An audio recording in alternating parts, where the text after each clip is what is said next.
in concert. No.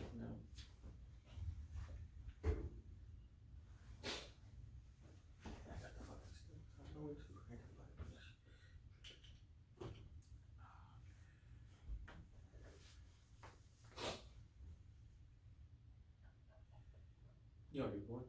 Yeah. All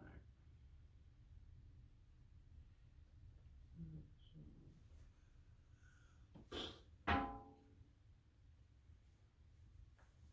What up, what up, what up? It's your boy T. What up? It's your man B, and we're on the ride Right up. Yeah. What's going on, yeah? Yeah, man. It's another day, another week. It's been a good week actually overall. Another good week, man. This is a real good week, man. If you're a local sports head, Yes.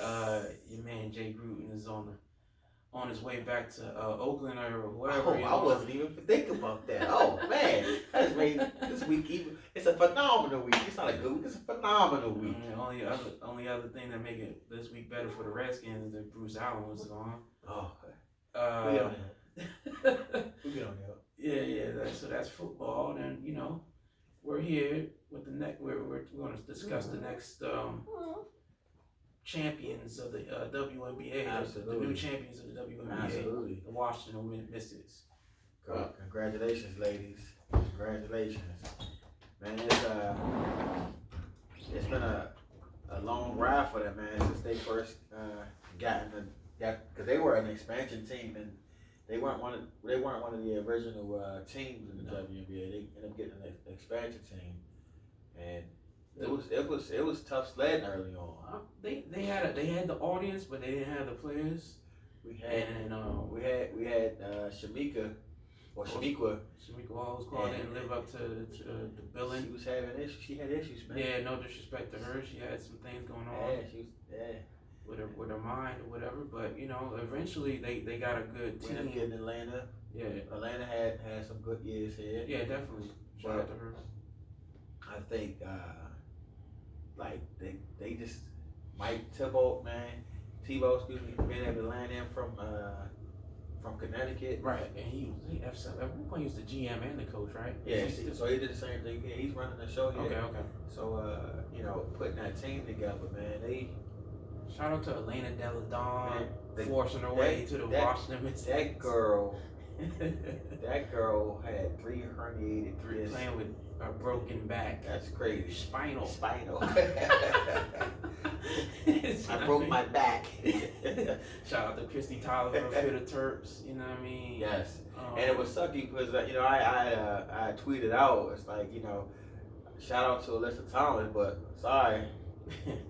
I mean, cause she held it down as a Terp, man. Christy Tolliver, man. And then who was the good young lady that guaranteed victory?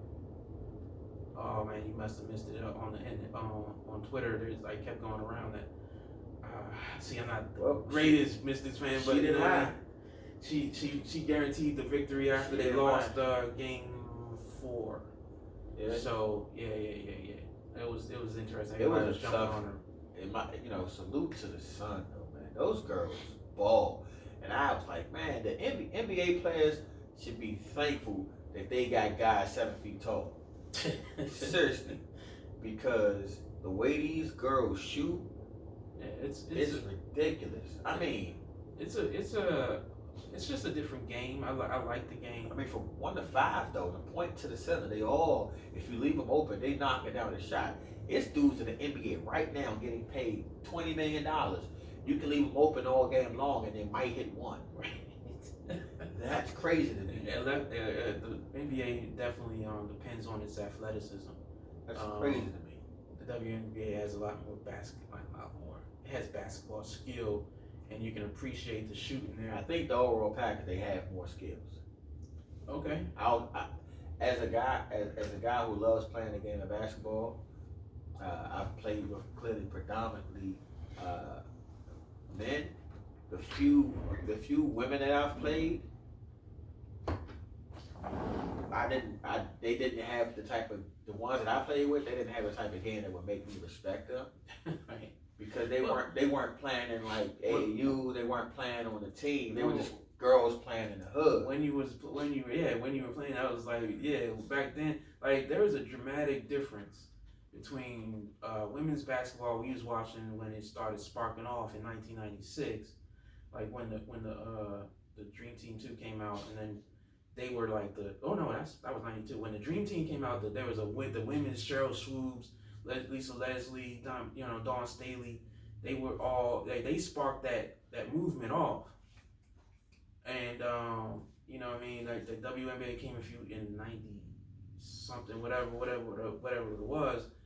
It's not the same game. It's like it's growing. You can tell by how the NCAA moves. There's more than just Tennessee and Connecticut. Yeah, I mean, like Brenda Freeze is doing her thing. For a while, it was like those are the only two. Right, only two teams worth talking about. So now and the Lady Terps who are former national champions. Shout out to Brenda Freeze and like developing a program. But that doesn't happen unless you get those AAU women's squads. You get those high school squads that are developing real women's talent. So, you know what I mean? Women's basketball, I can't speak on all sports, but women's basketball has come a long way since we started seeing it, really, come onto the scene in the mid-90s. I think ESPN buying in on WNBA, it's, baby steps as far as viewership, but I'm pretty sure the numbers are a lot higher now than they were before ESPN was all bought in. And I was trying to find like stats. I was trying to be all, Mr. Factual today. I was trying to find stats, and in 2017 they had the highest attendance they had since 2011. Okay. It's wild to see like how their sport has grown. One of the things that I think helped the brand in general is when it first hit, there were only like 2 teams that were really good. Like all the teams, the quality players were concentrated Houston, with LA and Houston. Right. I mean, the other teams had like a player, but one player versus a whole team of girls. Yeah, shout out to Tina Thompson, Cynthia Cooper, Teresa Weatherspoon. Yeah, Teresa Weatherspoon back. Yeah, at the tail end of their careers, the WNBA popped off, and it's refreshing to think about the legacy that is the WNBA, and even though these ladies can go overseas and probably make more money than they do here, make more money. That was one of their names don't ring. Right. They can probably their names don't ring. Right. And I think over time, as long as they stick with it, I think it'll happen. They just have to continue to work to merge the brands because you have to piggyback sometimes. You have to piggyback that people watching the NBA and say, oh, well, I like this team. I'm gonna watch the ladies too. And I think some of that's what's happening. Yeah. Granted, they're not gonna be able to sell the tickets for as much because they don't bring as much of a show.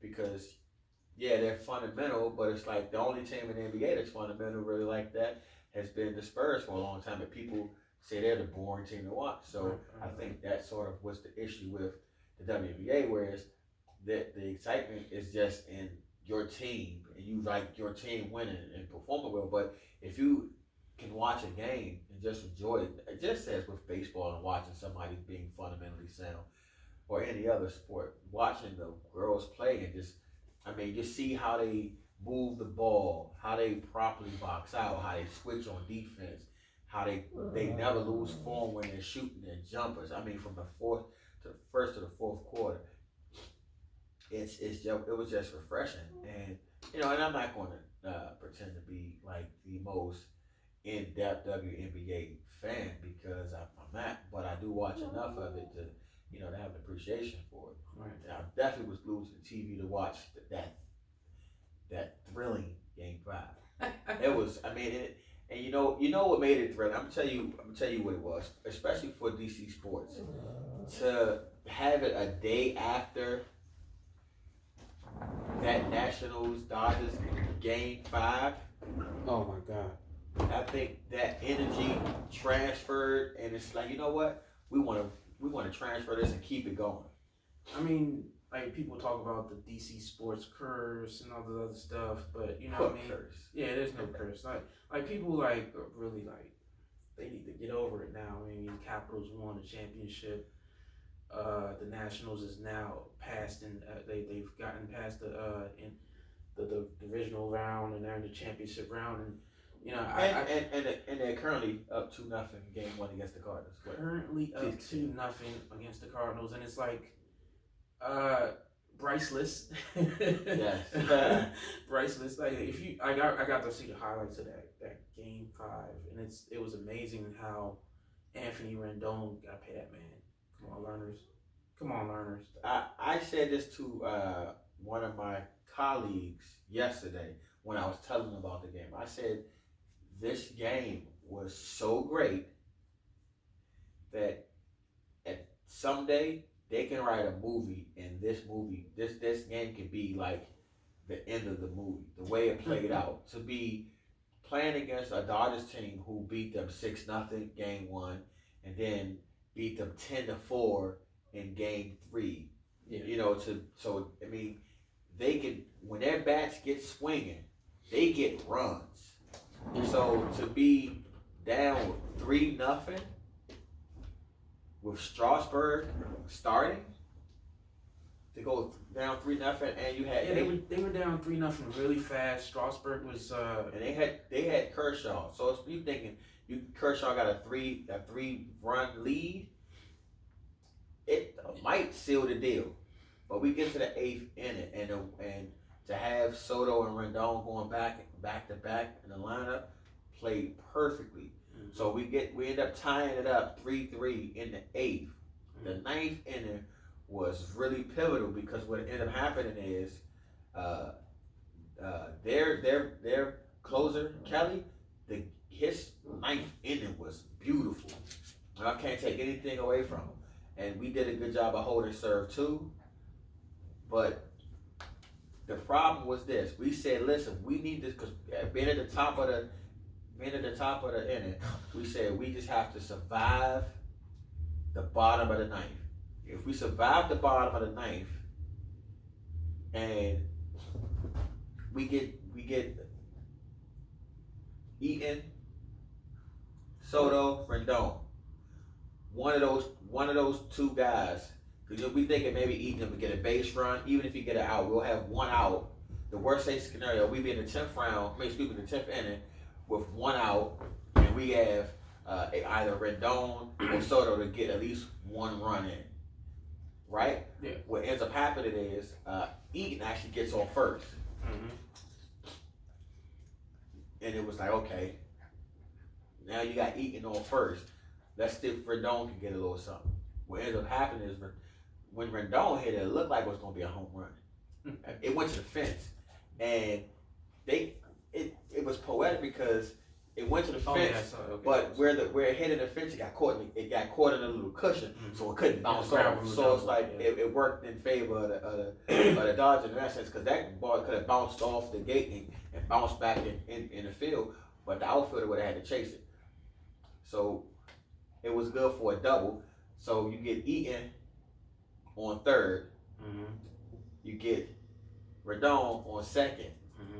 So now you got Soto coming up. They choose to intentionally walk Soto. Yeah.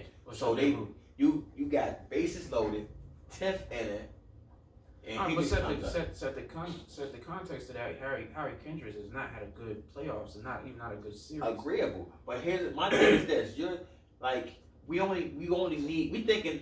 thinking we could get at least one run out of this inning right here, especially once we got all three on base. And when he hit that grand slam home run, knocked the hell out of the ball. When he hit, and by the way, Soto's home run went like 429 yards. Yeah, his longest home run. Yeah. No, of his career. Of his career. That's his longest home run. That's Ty's longest home run in his career. It's like a season and a half of it. He's like 20 years old. It's amazing. Hey, it might hold up though.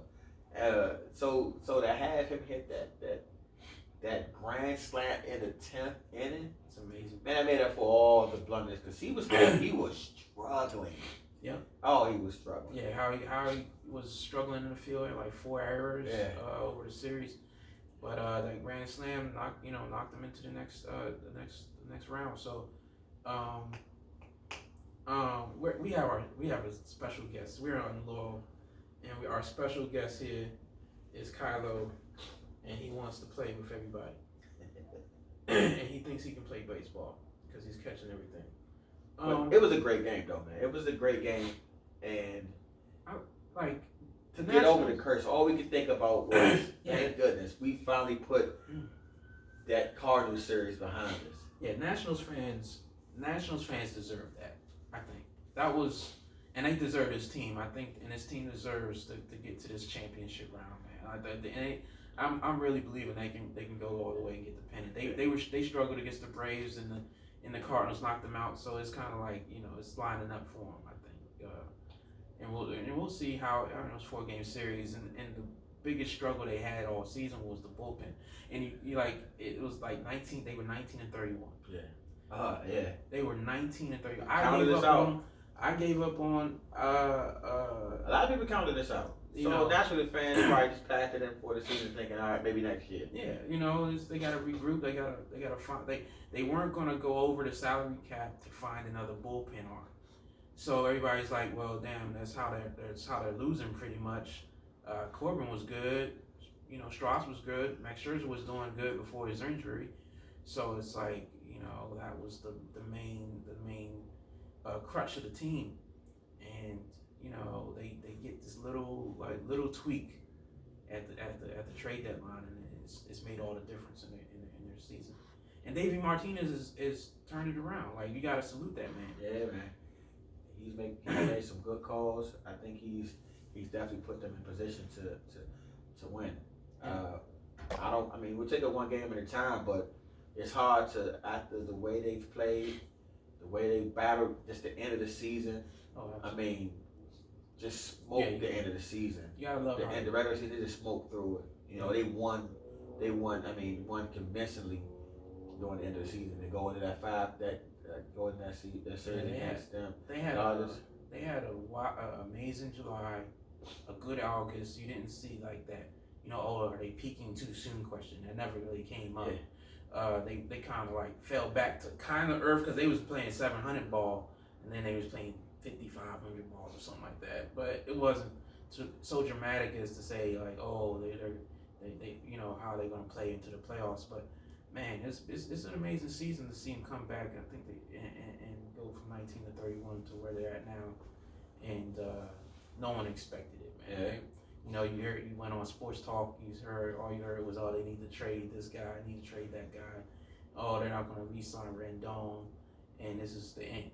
And if it's the end, it's the beginning, baby. Yeah, if it's the end, it's going to be a hell of an ending because they're about to walk in. They're 4 games from walking into the World Series and actually maybe bringing that thing home for us. And then to know that the Capitals will probably be a contender again this year. Okay, yeah. So that's the other big part of the last couple of weeks. The Capitals have started their season, and the Wizards are in their preseason. So they've had media day. They had this cool thing they did at Ballou High School. Bradley Bill, and they did like an open practice down there. I'm loving what Brad and John does. I think people focus too much on John's earned contract. Very much earned. People don't not disrespect that man. People get too honed in on John's earned contract because it's an easy target. Right. If the Wizards were winning, it wouldn't be a bad contract. But it's a bad contract. Why? Because John had a freak accident. It's a bad contract because Ernie Grunfeld couldn't put him around with talent when he had the low ball contract. He was working on an $85 million contract. He overperformed that contract, and now because he actually got an All NBA player. He actually was one of the best. They like 5, 10, 15. One of the best 15 players one year, and contractually in the CBA they give you what they call a super max, and he earned that super max. There's no ifs, ands, or buts around it. Like John Wall was their best player, for the last 8 years. I don't like the disrespect. Like there's John Wall disrespect to me. John Wall slander is one of the most irritating things. I don't understand it. I find it, especially within the fan base. I find it interesting that Wizards fans think that John is the problem. It's ridiculous. And it's like they'll have a love affair with Gilbert Arenas. Right. Yet those teams. Gilbert is probably the most selfish player I've ever heard open his mouth. I mean, he tells you how selfish. Like, just hear him talk. It's like, yo, he sounds like a me guy. Don't get me wrong. He was an offensively talented dude. Yeah. I mean, but he wasn't offensively talented enough to make 2 free throws against the Cavaliers.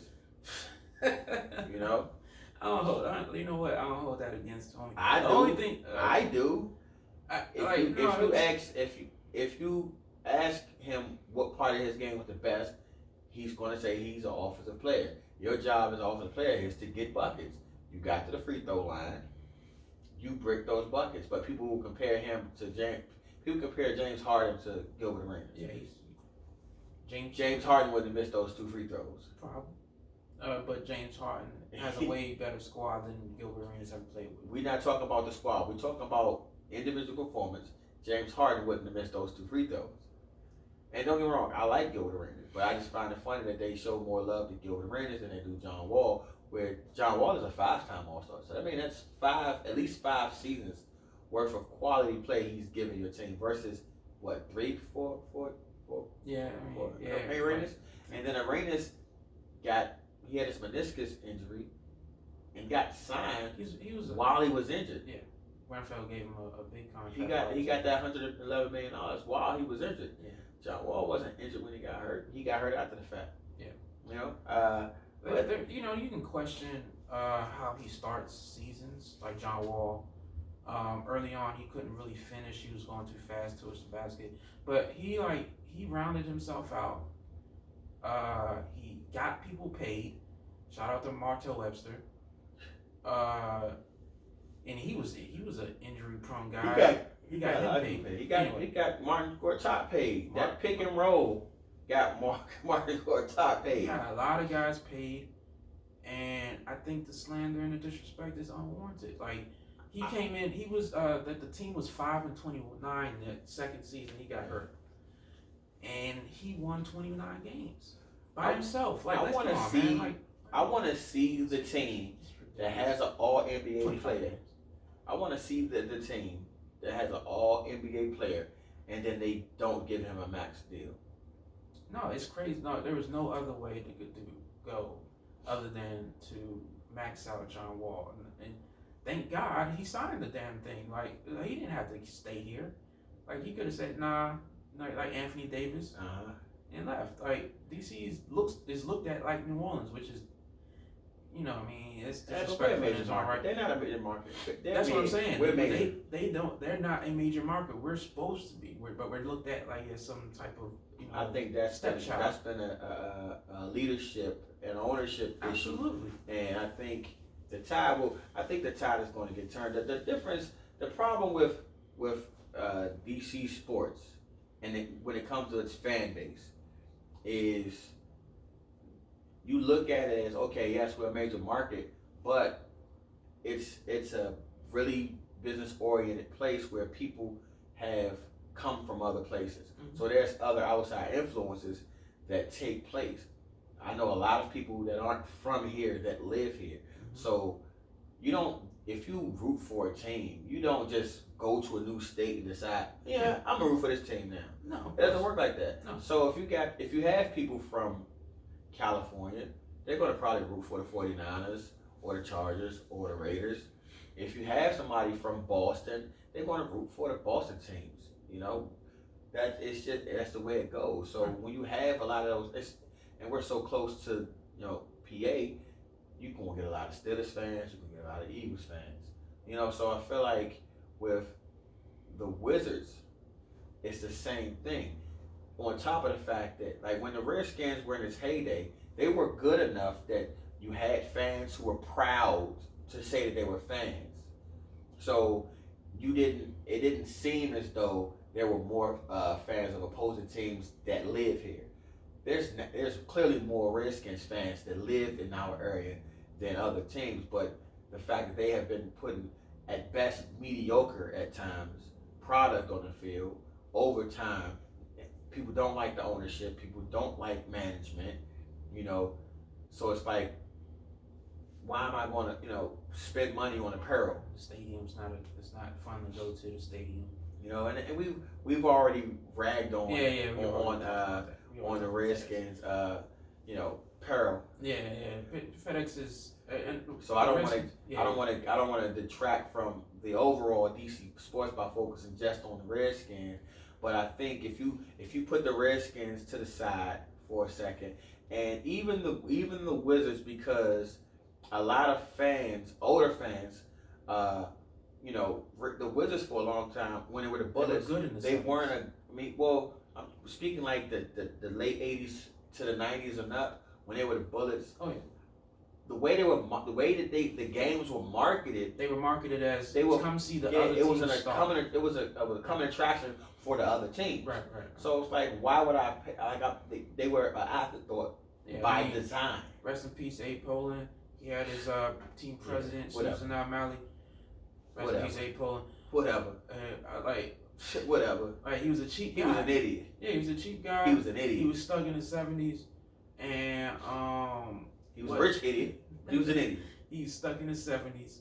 He kept the team. The only thing I could take my hat off to Abe Poland is putting the franchise locating it in Chinatown, and they were able to build out that area off of the energy that the arena drove in. And now when you go down there 10 years after that stadium first got there, when it was originally the MCI Center, right, to when it came to be now with the Capital One Arena, right, it looks amazing. Oh, the whole area, it looks amazing. Yeah, I worked down there. It's transformed what my uncle always tells me. He's like, oh, yeah, in Chinatown, like the 40 years in the 80s was a wild place. Oh yeah, you definitely gonna get you a Jamaican hand rub there. You could go. It was a wild west out that joint. So now it's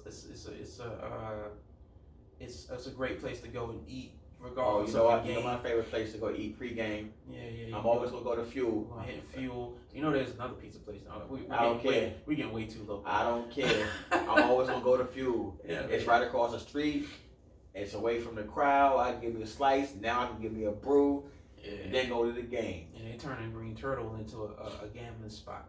All right. Yeah, that's what last week they announced the partnership with the bookie. Oh yeah. So they're gonna turn Green Turtle into a gambling spot. I'm gonna be in there at least once a week, maybe. Yeah, okay. I'll place my feet on that. Yo, the degenerate over here. Yeah. We will look for. I look forward to seeing what it looks like. But just to dive back in on it, so the Wizards have I think a lot of their fan base. They got a lot of young kids. So if they are able to start developing the team and start developing good culture, which they already started. I think the jersey looks good. They have, hip players with John and Brad. I wish they would have kept Oubre, because I thought Oubre had that type of energy. But unfortunately, it's more than it's business as usual. And I understand the trade, so I'm not going to dwell on it. I still don't. Because they feared that he was going to want more. Who cares? They went go around and turn around and give. Do I think Tommy would have made it? Do I think Tommy would have traded him? No. But it was Grunfeld MO. Yeah. I understand it from that perspective. It's certain players that he undervalued, and he'd rather trade him. And I'm not saying that Oubre was a consistent player, but he was 23 maybe. Like 22. He wasn't even 22 yet. That was a ridiculous trade. First of all, you see this team, and it's going nowhere. But I don't think when he made that trade, when he traded Oubre, I think he thought that this was still a fringe playoff team, and just once you get in the playoffs, he not thinking that John wasn't going to be available, thinking Brad was going to be healthy. He thinking, okay, they just need another veteran that they're comfortable passing the ball to. So they're thinking getting Trevor Ariza would be the answer. But I mean, Trevor Ariza by himself, but you want veterans, but you don't want aging veterans. So to have him and Jeff Green, you know, it was guys like on their downside. Then they traded Otto Porter for 2 expirings, which that compounds on that Kelly Oubre deal. We can. I don't know if I want to talk about this. Like, cause that just makes me angry. Like, what happens is what I like. What Ted did was, first off, he apologized for the last 10 years, even asleep at the wheel, giving Ernie Grunfeld all that power, and he like sat down. I gave him shit for this on Twitter, but when it all came down and how he broke down the new front office structure, it sounds like a big idea. I think I hear effort. Yeah, I think Washington. That's what Washington starved of as far as their sports teams is big ideas, and I think the Wizards, in their organization, is like that how they're structured now is a great big idea that can inject life into it, and that's like what we saw. One of the pieces that we saw, like when I brought up the Baloo open practice, is one of the members of that front office team put that together. Right? They empowered her to to put that together, and I think that's a good piece to do in a basketball. This is a basketball city. Okay. It's a basketball area. We love our ball. We love our ball. Love high school sports. We love college sports. I lost where I was going. But you want to reach out to these kids, man, and the tickets this year are gonna be cheap. So hopefully a couple of Blue kids can hit a G League team and hit a G League Go.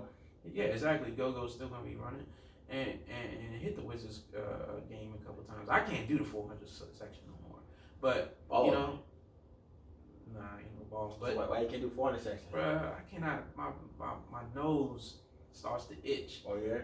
When I'm in the 400 section. Oh, but yeah. You like the 400 section, bro? You know what? I only sit in the 400s during like if it's a high profile game, just to be in the building, because we need representation across the board.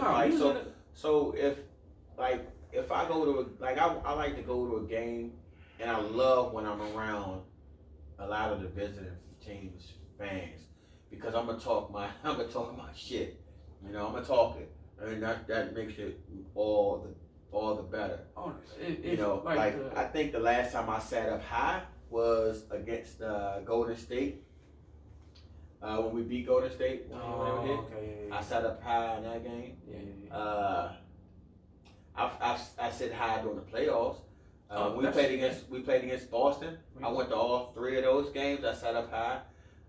When we played against the Raptors. Yeah, we was in the building. The last series we lost. We went to. You went to this. I think we won. No, both of them. I was sitting in the one. Yeah. And we need, like I said, we need representation, because 10 rows over, you have a whole Raptors fans. Whole Raptors, because they were from Canada, so you had a whole bunch of Canadians, old Canada over there. Like, nah, we gonna represent over here, and we gonna get this sweep. But a regular season game, I don't really, for a normal regular season game, I don't see a need to sit in the 400s. And this year is gonna be good, because I like how Tommy Shepard, shout out to, we didn't even say his name, shout out to Tommy Shepard, the new GM and president of the Wizards, and how he's bringing this energy to this team.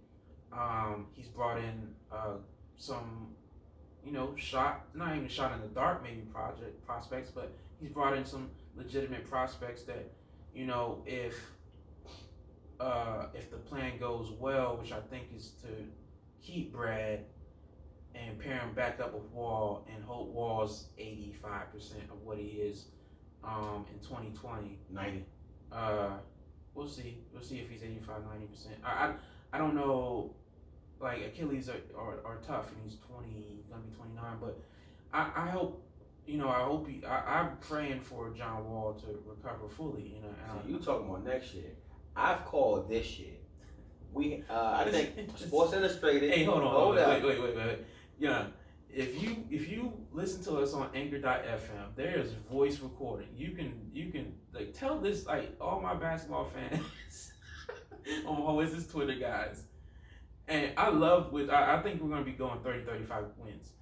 Yo, record. He thinks we're going to be in SI gives up a 17%. No, that's not what I said. You said if we're going to be the top four. Okay. This is what I said. Don't misconstrue. I said SI gave us a 17% chance to make the playoffs with less than 1% chance of winning the NBA championship. Okay. I agree. They do not have the guns to win the championship. I said, but I do think we can make the playoffs. What I said, which sparked me to even bring it up, was if the Wizards land a top 4, maybe top 5, depending on what the record is, Tommy Shepard deserves to win the executive of the year. I mean, that's what I said. Yes. Yeah. I mean, because what you going to do? You're going to look at the Lakers and say, oh, they got Anthony Davis? I mean, if they win a championship, okay, but they got Anthony Davis and LeBron James, and it wasn't like they had to go and recruit Anthony Davis. Anthony Davis last year said, "Yo, I want to play for the Lakers." Tommy Shepard doesn't believe they can get to the top five seed. Well, I don't know. So I know what he believes because he's basically said it's a rebuild. So before the season starts, who do you think would be the favorite to win the executive of the year? Then is it Jerry West? No, my man down in New Orleans. Okay, David Griffin. David Griffin, yes. Why? Because he made the best out of a crappy situation, and then lucked up and got the number 1 overall pick. Yeah. He lucked up, got the number 1 overall pick. So he deserves to be the executive of the year because he lucked up and got the number 1 overall pick. If they play well together, and I think that the consensus is that trade was as best you could probably do, even without your back against the wall. So they got the number 4 pick from the Lakers. Yes. Right? So that's number 4 pick from the Lakers. That's Lonzo Ball. Mm-hmm. That's Brandon Ingram. Yep. And Josh Hart. Yes. So those 4 players, if those 4 players aren't major contributors to these guys having any success this year, which is possible they will be, but if they're not major contributors, they were all major. When I say major, I don't mean like role, I mean like major. Like they need to, one of those 4 need to be leading the category. Okay. I can tell you now that none of them are going to be leading in scoring. No, of course not. That's going to be Zion. Right. None are going to be leading rebounds. Okay. That's probably going to be Zion. I mean, Ingram has a shot there. To lead in rebounds? To lead their team in rebounds, yeah. I don't think so. Okay. Let's see. Lead in assists? No, that's going to be Drew Holiday. Yeah. Steals? Maybe Lonzo leads in steals. So they're not going to lead in any category. So they're not going to be any major contributors. So if they, by success, what did he really do besides put the team around Drew Holiday and get Zion in the draft? Hey, look, man, that was before having. And they're not going. I mean, then they got the right to swaps in the last 2. Okay, but still, it's a little bit more than three decent players. So do you think the Pelicans are making the playoffs this year?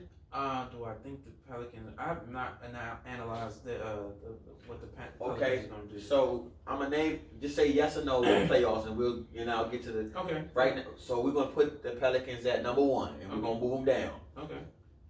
It's yes or no. Rockets. Yes. So they said number 2. The Lakers. Yes. That's number 3. Okay. Spurs. That's tough. Okay, so they're still number 3. The Nuggets. Yes. They're number 4. Yep. Rockets. Yeah, we said Rockets. Warriors. Warriors. Yes. They're number 5. Okay. Trailblazers. Yes. They're number 6. Okay. It's getting tight. Yeah, it's getting tight. Okay. It's getting real. The Jazz. Yes. It's number 7. So now they're the 7th seed. So all you need is 2 more teams. They're going to be fighting on that back end. But they were fighting on that back end with Anthony Davis. Now they have a future. Without, because they was going to leave either way. So, like, you can flip Ingram and Ball still. They're going to have value on their rookie contracts. Like, Griffin is. But you get it for the year, though. Yeah. You only get it for that year. Yeah. So you can't give them the executive of the year. You can't give them executive of the year based on what they can do 3-4 years from now. If Toronto goes and does something and no, Masai might win it again. No. Why not? Because they were a good team without Kawhi Leonard.